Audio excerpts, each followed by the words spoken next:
우리 말씀을 보겠습니다. 우리 말씀은 마태복음 21장 33절에서 46절의 말씀을 보도록 하겠습니다. 예루살렘에서 예수님께서 이 십자가 앞에서 하신 예화들이 좀 몇 가지 있는데 그 예화들을 좀 중심으로 몇 주간 보도록 하겠습니다. 우리 마태복음 말씀을 보도록 하겠습니다.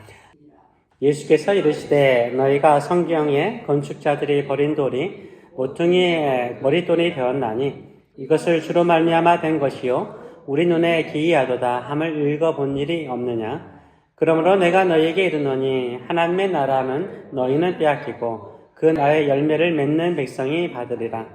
이 돌 위에 떨어지는 자는 깨지겠고 이 돌이 사람 위에 떨어지면 그를 가루로 만들어 흩으리라 하시니 대제사장들과 바리새인들이 예수의 비유를 듣고 자기들을 가르쳐 말씀하신 줄을 알고 잡고자 하나 무리를 무서워하니 이는 그들이 예수를 선지자로 아니었더라. 아멘. 오늘 이 말씀을 가지고 하나님의 나라, 은혜로 주어지는 인생, 하나님의 나라, 은혜로 주어지는 인생이라는 제목으로 같이 은혜를 나누기를 원합니다. 예수님께서 예루살렘에 올라가셔서 작심하시고 여러 예화로 하나님의 나라를 말씀하십니다. 십자가의 죽음을 앞두시고 더욱 공격적인 예화들을 사용하시는 것을 우리가 볼 수 있습니다. 왜 그럴까요?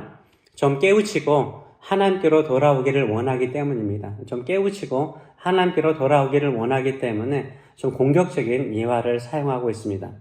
우리는 마치 모든 것이 내 것인 양 착각하며 살아갈 때가 참 많습니다. 내 건강이나 내 시간, 내 재능, 내 가족, 내 직장, 내 사업이나 심지어 내 받은 사명까지도 내 것인 것처럼 착각할 때가 있습니다. 하지만 예수님은 오늘 본문을 통해서 아주 분명하게 말씀하십니다. 내 인생은 내 것이 아니라 하나님께서 잠시 맡긴 포도원과 같다라고 말씀하십니다. 우리는 청지기에 불과하다라고 말씀하십니다. 그럼에도 불구하고 우리는 종종 하나님의 반복된 경고를요 무시하고 예수님조차 내 주인으로 모시기를 거부할 때가 있습니다. 하나님의 것을 내 것으로 만들고자 내 인생 만들고자 예수님을 부인하거나 예수님을 죽이는 그 자리까지 내려갈 수도 있습니다. 오늘 본문인 악한 농부들의 예화 속에서 세 가지를 함께 질문해 보기를 원합니다. 여러분은 하나님의 반복된 경고에 어떻게 반응하고 계십니까? 예수 그리스도를 진정으로 나의 주님으로, 나의 주인으로 인정하고 계십니까? 내 인생이 하나님의 은혜임을 진정으로 깨닫고 있는지요? 오늘 본문의 내용들은 간단합니다. 그래도 간단하게나마 같이 요약해서 말씀을 보도록 하겠습니다. 한 집 주인이 포도원을 만들고 농부들에게 세를 주고 다른 나라로 갔습니다. 주인이 종들을 보내서 열매를 받으려고 하니까 농부들이 종들을 때리거나 심지어는 죽여버립니다. 그럼에도 불구하고 주인은요 계속해서 많은 종들을 보냅니다. 마지막에는 자신의 아들을 농부들에게 보냅니다. 그러나 농부들은 아들도 죽이고 포도원을 자기의 것으로 삼자라고 말합니다. 이러면 포도원 주인은 농부들에게 어떻게 행할까요? 여러분이 포도원의 주인이라면 어떻게 할 것입니까? 당연히 주인이 보낸 종들과 주인의 아들을 죽인 농부들에게 포도원을 빼앗을 것입니다. 다른 충성스러운 농부들에게 그 포도원을 맡길 것입니다. 이 비유에서 각각 비유하는 것들이 나오는데요. 33절부터 보게 되면 이렇게 말하고 있습니다. 예수님께서 한 비유를 말씀하시는데 한 집의 집주인이 포도원을 만들었다라고 말합니다. 포도원을 만들었어요. 누가 만들었습니까? 농부가 만든 것이 아닙니다. 누가 만들었습니까? 포도원 주인이 만들었어요. 포도원 주인이 직접 만들었다라고 말하고 있습니다. 그리고 거기를 안전하게 보호하기 위해서 산 울타리를 두르렀습니다. 누가요? 주인이 둘렀습니다. 산 울타리를 두르고 거기에 짚지 않은 틈을 만들었다고 말합니다. 포도나무에서 열리는 열매가 있지 않습니까? 그 열매를 짚지 않은 틀까지 주인이 만들어 주었습니다. 그래서 마음껏 포도를 재배하면 그 열매를 짤 수 있도록 주인이 모든 것을 완벽하게 준비해 놓았습니다.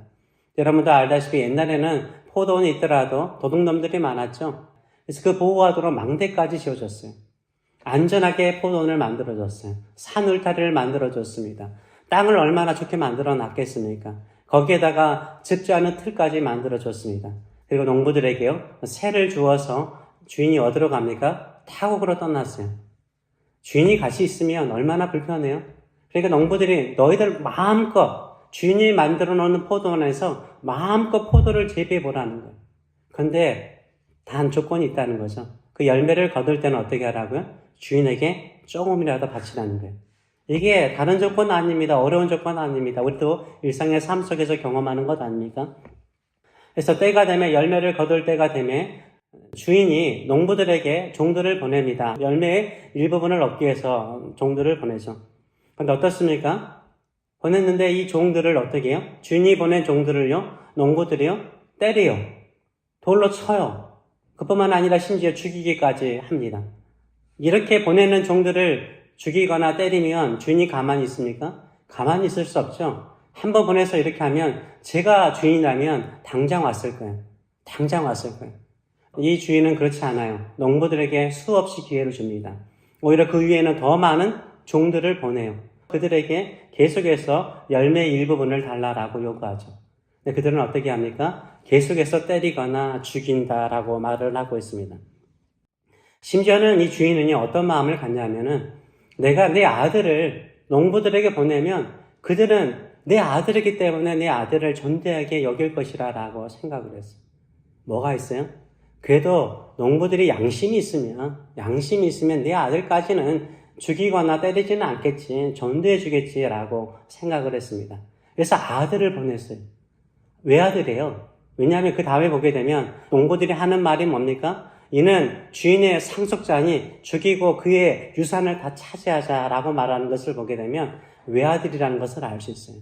외아들을 보냈는데 외아들까지 이들은 어떻게 합니까? 포도원 밖에 끌고 가서 죽였다라고 설명을 하고 있습니다.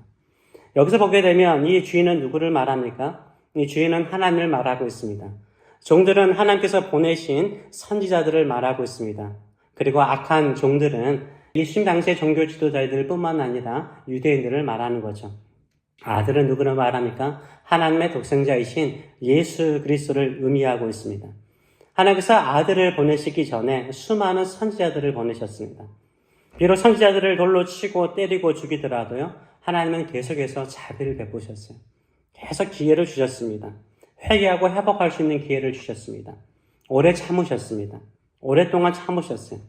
그럼에도 불구하고 그들은요, 아들이신 예수 그리스도까지 십자가에 죽이는 죄를 범하는 것을 볼 수 있습니다. 그렇다면 이 비유의 포도원은 무엇을 의미할까요? 이 포도원이 무엇을 의미하는 것에 대해서 예수님께서 직접 말씀하십니다. 이 포도원이 무엇을 말하는지 직접 말씀하세요. 43절의 말씀을 보게 되면 이렇게 말하죠. 그러므로 내가 너희에게 이르노니 하나님의 나라를 너희는 빼앗기고, 지금 앞에 있는 종교 지도자들이거나 유대인들을 말하는 거죠. 하나님의 나라를 너희는 빼앗기고 그의 나라의 열매를 맺는 백성이 받겠다는 거죠. 그 농부들이 아니라 포도원 밖에 있던 다른 사람들이 농부가 되어서 하나님의 나라의 일꾼이 될 것이라고 말씀하고 있는 것을 볼 수 있어요. 그러면 왜 이 악한 농부들은 주인이 보낸 종들을 죽이고 아들까지 죽였을까요? 38절은 이렇게 분명하게 말하고 있습니다. 농부들이 그 아들을 보고 서로 말하되 이는 상속자니 자 죽이고 그의 유산을 차지하자. 그 땅을 다 우리가 갖자. 그 포도원을 우리가 다 갖자. 소유하자. 우리 것으로 만들자. 주인의 것이 아니라 그 아들의 것이 아니라 우리 것으로 만들자라고 말하는 것을 볼 수 있어요. 내 것으로 만들자라고 말을 하고 있어요. 이것이 하나님의 나라에서요, 악한 농부의 모습이에요. 하나님의 나라에 들어와서요, 그 은혜로 거기에 들어와서 하나님의 나라를 농부처럼 경작하고 그 열매를 하나님께 바쳐야 되는데 내 것으로 만들고자 하는 사람들이 있습니다. 포도는 분명히 말하죠. 하나님의 것이에요. 하나님이 다 준비해 놓으셨고 하나님이 다 예비해 놓으셨고 하나님이 만드신 것이에요. 하나님께서 우리의 모든 것들을 다 준비해 주셨어요. 우리가 하나님의 백성이 되지 않았습니까? 하나님께서 우리의 모든 것을 다 준비해 놓으셨잖아요. 때가 참에 우리가 여기에 태어났잖아요. 우리가 자녀들을 보면서 그들을 온전하게 다 지킬 수 있나요? 하나님께서 그들의 망대가 되어주셨어요. 산울타리가 되어주셨어요. 우리 인생을 살아오면서 얼마나 많은 위기가 있었습니까? 어려움이 있었습니까? 그때 하나님께서 산울타리처럼 우리를 둘러쳐서 보호해 주셨어요. 우리의 원수들, 사탄이라든가 기타의 우리의 대적들이 우리의 것을 빼앗고자 할 때 그때 하나님께서 망대가 되어주셨어요. 우리의 보호자가 되어주셨어요. 이런 은혜 속에 우리가 살면서요, 하나님이 주신 것들, 하나님 우리에게 누리도록 주신 자녀들이라든가 재산이라든가 시간들을요, 내 것으로 만들려고 하지 않으셨어요. 내 거라는 거예요. 내가 수고했으니까, 내가 고생했으니까 내 것이라고 생각하면 안 되는 거죠. 이 포도는요, 농부가 만든 것이 아닙니다. 농부가 망대를 만든 것도 아닙니다. 하나님께서 만드셨습니다. 하나님의 은혜로 우리는 하나님의 나라를 위해서 사는 인생이 되었습니다. 하나님께서 우리에게 생명을 주셨습니다. 하나님께서 넉넉하지 않아도요, 재물을 주셨습니다. 하나님께서 우리의 몸과 우리의 시간을 주셨습니다. 심지어는 재능과 기회까지 주고 계십니다. 하나님의 나라 일꾼으로 삼으셨습니다. 우리의 모든 것이 다 하나님의 것입니다. 하나님의 것을 가지고요, 나의 행복을 위해서, 나의 성공을 위해서요, 하나님께서 은혜로 주신 모든 것을 내 것으로 한다는 것은 뭘 말하죠? 하나님의 것을 빼앗는 거예요. 악한 농부의 모습이라는 것을 우리가 알 수 있습니다. 여러분도 알다시피 원래 하나님의 나라의 농부로서 가장 먼저 부르심을 받은 민족이 어느 민족입니까? 유대인들이죠. 유대인들, 이스라엘 백성들입니다. 유대인들이 하나님의 은혜와 오래 참으신 하나님의 사랑을 거부하죠. 1000년 동안 기회를 줬음에도 불구하고 그들이 거부하죠. 그래서 하나님의 나라의 복음이 누구에게 왔습니까? 이방인인 우리에게 오지 않았습니까? 하나님 나라 밖에 있던 우리가요, 하나님의 나라의 농부가 되었어요. 은혜로 된 거예요, 은혜로. 전적인 하나님의 은혜로 된 거예요. 하나님께서 우리를 어떻게 여기신 거예요? 43절을 보게 되면 참 은혜로운 말씀을 예수님께서 하십니다. 그러므로 내가 너희에게 이르노니 하나님의 나라를 너희는 빼앗길 것이요 그 나라의 열매를 맺는 백성이 받는다. 우리가 그 사람이잖아요. 예수님이 보실 때 우리가 하나님의 나라의 열매를 맺는 백성으로 보신 거예요. 그래서 우리를 구원하신 거예요. 우리를 하나님의 백성으로, 자녀로 삼으신 거예요. 이게 뭐예요? 은혜인 거죠, 은혜인 거죠. 은혜로 주신 거예요, 은혜로. 다 은혜로 주신 것인 줄 믿습니다. 그런데 현대 그리스도인들은 어떻습니까? 많은 사람들은 내 것으로 생각하는 경우가 참 많아요. 하나님은 욕심이 많지 않으세요. 다 주라고 그러지 않잖아요. 이 주인이 농부들에게 그 모든 열매 다 주라고 말씀하지 않아요. 일부분 잠깐 감사하는 마음을 가져라고. 이 모든 것의 주인이, 그 주인이니까, 포도원의 주인이니까 세를 바침을 통해서 뭘 하는 거예요? 주인이 누구인가를 확신해 주는 거죠. 감사의 마음을 표현하는 것이에요. 그런데 그렇지 않는 거죠. 다 내 것으로 삼고자 하는 것을 보게 됩니다. 현대 그리스도인들은 하나님께 드리는 것을 아까워할 수 있어요. 내 건강을 위해서요, 1시간 운동을 꾸준히 매일 할 수 있어요. 내 자녀를 위해서 모든 재산과 에너지를 다 쏟아 부을 수 있어요. 내 성공을 위해서 밤을 새워서 일은 할 수 있습니다. 내 가게와 출세를 위해서 밤낮 가리지 않고 회사의 일을 할 수 있습니다. 그런 모든 인생의 일부분을 하나님을 위해서 조금 드릴 수는 없나요? 하나님을 위해서 조금 드릴 수는 없나요? 내 것이라고 생각하면 하나님께 드리는 것이 너무나 아까울 수 있어요. 새벽에 나와서 한번 기도하는 것이 아까울 수도 있고요. 금요일에 와서 예배하는 것이 좀 아까울 수 있어요. 내 거라고 생각하니까 그렇죠. 또 하나님을 위해서 또 성도님들을 섬기는 것을 아까워할 수 있어요. 왜 내 거라고 생각하니까, 내 인생이라고 생각하니까. 그럼 우리가 악한 농부와 같은 거. 하나님의 전적인 은혜로 구원받았어요. 그 중에 일부분을 잠깐 드리는 것. 시간을 들여서 하나님을 예배하고 하나님을 경배하시는 저와 여러분 되시길 축원합니다. 이 종교 지도자들은요, 깨달았어요. 자기들이 하나님이 주신 것을 자기 것으로 삼는 이 악한 농부가요, 자기라는 것을 깨달아요. 45절을 보게 되면 대제사장들과 바리새인들이 예수의 비유를 듣고 자기들을 가리켜, 그 악한 농부가 자기들을 가리키는 것이라는 것을 알았다는 거예요. 깨달았다는 거예요. 근데 이들은 회개합니까? 회개하지 않고요, 오히려 예수님을 잡아 죽이려고 하는 모습들을 보여주고 있습니다. 근데 현대 성도들, 그리스도인들은 어떨까요? 그냥 구원받고 난 다음에, 예수 믿고 난 다음에 다 내 거 삼으려고 그러잖아요. 다 내 거 삼아요. 깨닫지 못해요. 내가 하나님의 나라에 속한 사람으로서, 하나님의 일꾼으로서, 하나님의 농부로서 열매를 맺어서 그 열매를 하나님께 드려야 된다라는 생각이 아예 없는 사람들이 많아요. 왜 나이가 안 해주세요? 왜 나를 건강하게 안 해주세요? 왜 내가 원하는 거 안 해주세요? 이 생각만 하고 살아가는 현대들이 참 많습니다. 나는 악한 농부가 아닙니다. 나는 주인의 아들까지 죽여서 포도원을 빼앗을 사람이 아닙니다. 그런데요, 예수님을 나의 주인으로 인정하지 않고 내가 살아가는 내 인생은 내 인생이라고 생각한다면 하나님의 나라의 포도원에서요, 하나님의 나라의 열매를 맺는 사람이 되지 않는 거죠. 진정으로 우리는 예수님을 하나님의 아들로 받아들이고 계시는지요? 우리 인생의 주인이신 하나님께 마땅히 드려야 될 경배와 찬양과 헌신을 드리고 있는지요? 하나님께서 은혜로 주신 모든 것을 다 내 것으로 만들고자 하지 않는지요? 그렇다면 우리는 악한 농부와 다르지 않습니다. 더 심각한 문제는 내가 악한 농부와 같이 되고 있다는 것을 깨닫지 못하는 것입니다. 이것은 영적인 무감각한 상태인 것을 말하고 있는 것입니다. 하나님의 나라에 들어간 것은 전적인 하나님의 은혜인 줄 믿습니다. 이 포도원은 집주인이 직접 만들었습니다. 울타리를 두르고 집을 짜는 틀을 만들고 망대까지 세운 것은 농부들이 아니라 주인이 하신 것입니다. 우리 인생도 마찬가지입니다. 모든 것은 하나님이 준비하시고 우리에게 맡기신 것입니다.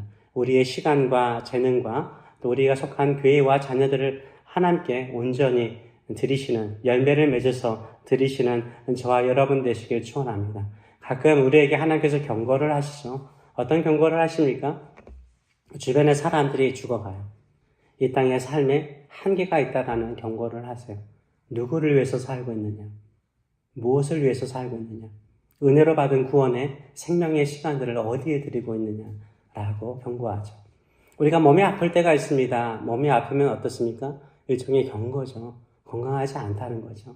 우리의 마음이 건강하고 육신이 건강하는 것은 무엇입니까? 하나님을 가까이 하는 것인 줄 믿습니다. 왜 그러냐면 하나님이 생명의 근원이 되시기 때문인 것입니다. 열심히 수고하고 노력해도 여전히 가난하고 힘들어요. 경고하신 거죠. 뭐라는 거죠? 모든 축복의 근원은 하나님이신 줄 믿습니다. 하나님이신 거예요.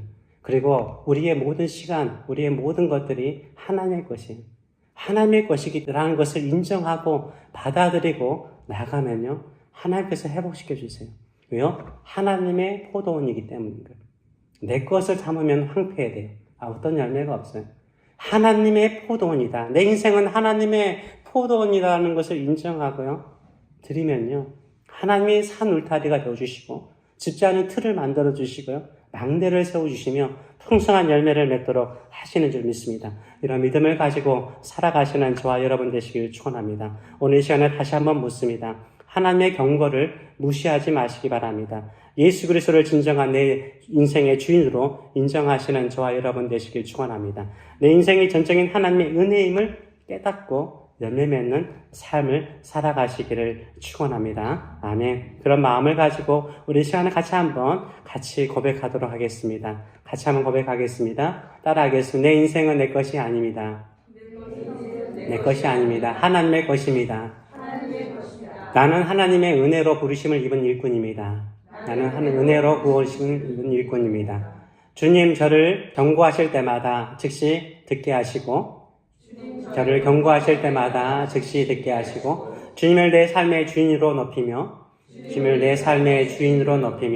은혜에 감사하여 풍성한 열매를 맺는 일꾼 되게 하소서. 은혜에 감사하여 풍성한 열매 맺는 일꾼 되게 하소서. 아멘. 제가 월요일날 포틀리에 갈 일이 있어가지고 가는데 팰리사이드 파크웨이를 다니지 않습니까? 가는데 앙상하더라고요. 약간 이렇게 새순들이 나오긴 했지만 여전히 주변이 다 보일 정도로 앙상한 나무 가지였습니다. 이번에 금요일날 내려가는데 와, 언제 그 이파리가 나왔는지 한순간에 푸르러지는 것을 제가 보았습니다. 자연의 만물도 이렇게 변화가 한순간이라는 것을 제가 보았어요. 앙상한 가지가 며칠 사이에 그냥 풍성한 나무 잎으로 채워지는 것을 보면서 놀랐습니다. 이렇게 바꾸신 분이 누구십니까? 하나님이시죠. 하나님께서 이렇게 역사하고 계십니다. 우리 인생도 마찬가지예요. 내 인생이 앙상하고 헐벗은 결과 같은 나뭇가지라고 생각하십니까? 나의 인생의 모든 것이 하나님의 것입니다. 하나님을 찬양하고 경배할 때 한순간에 하나님께서 우리를 푸르르게 만드시고 열매 맺는 인생으로 만들어 주실 줄 믿습니다. 이런 믿음으로 살아가시는 저와 여러분 되시길 축원합니다. 네, 기도하겠습니다. 살아계신 하나님 아버지 은혜를 감사드립니다. 주인은 포도원을 아름답게 만들었습니다. 풍성하게 만들었습니다. 산 울타리를 둘렀습니다. 집을 짜는 틀까지 만들어서 농부들이 마음껏 하도록 했습니다. 망대까지 만들어서 운수나 도둑들에게 약탈당하지 않도록 보호해 주었습니다. 심지어는 주인은 농부들이 마음껏 농사지어서 그 열매를 누리도록 떠나 있었습니다. 그러나 때가 되매 열매를 거둘 때가 되매 종들을 보내서 그 열매의 일부분을 드리면서 진정한 주인이 바로 그 포도원의 주인인 것을 인정하게 하셨습니다. 우리의 삶도 마찬가지입니다. 지금까지 살아오는 모든 삶에 하나님이 우리의 울타리가 되어주셨고 하나님께서 우리의 망대가 되어주셔서 모든 온수와 모든 것에서 지켜주셨습니다. 심지어는 집을 짜는 틀처럼 우리가 수고하는 것보다 더 풍성한 열매를 하나님께서 은혜로 주셨습니다. 하나님이 주신 것을 누리는 인생이 되었습니다. 근데 이것이 내 것인 것처럼 착각하며 사는 인생 되지 않게 하여 주시고 수많은 경고 속에서 이것은 하나님의 것입니다. 내 생명도 나의 사랑하는 자녀도 시간도 하나님의 것이고 하나님께 돌려드립니다. 이렇게 열매 맺는 저희들의 삶들 될 수 있도록 축복하여 주시옵소서. 하나님의 나라에 들어가고 그 나라의 일꾼이 된 것이 은혜인 것을 깨닫고 은혜를 찬송하며 충성된 일꾼들 되게 하여 주시옵소서. 이는 우리를 사랑하시되 영원토록 하나님의 사랑 안에 거하며 하나님께 감사의 열매를 드리기를 소원하는 우리 믿음의 성도들 머리 위에 하나님 아버지의 크신 사랑하심과 우리 주 예수 그리스도의 무한하신 은혜와 오늘도 우리에게 임재하셔서 그 나라를 잃지 않고 열매 맺는 인생으로 힘을 주시는 성령의 임재하심과 교통하심이 영원토록 함께 하시기를 축원하옵나이다. 아멘.